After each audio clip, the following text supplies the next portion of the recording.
আমার লেখা কিছু এলোমেলো কথা। এখনও একটা ফুল ফুটতে অনেক দেরি হয়ে যায়। পাপড়িরা ঝরে যাওয়ার কথা বলে বিকেলের বারান্দায়।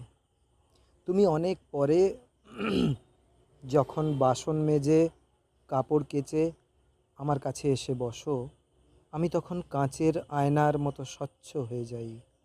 তোমার কোলে মাথা রেখে চেয়ে থাকি অপলক এক দৃষ্টে, হলুদ পাখিটার মতন। যেন কেউ উড়িয়ে নিয়ে গেছে আমাদের বাসা, আমাদের কতকালের কথা।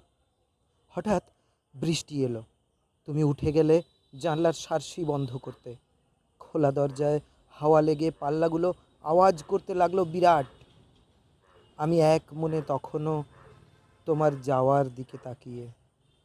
আমার সমস্ত লীন তাপ তুমি ছিনিয়ে নিয়ে গেছো।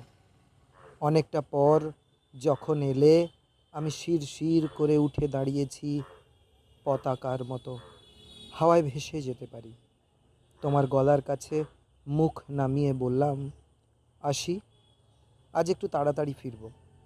তুমি মুখে কিছু বললে না, কেমন চেনা গন্ধে মেতে ওঠার মতো দু হাতে জড়িয়ে ধরে একটা চুমু খেলে।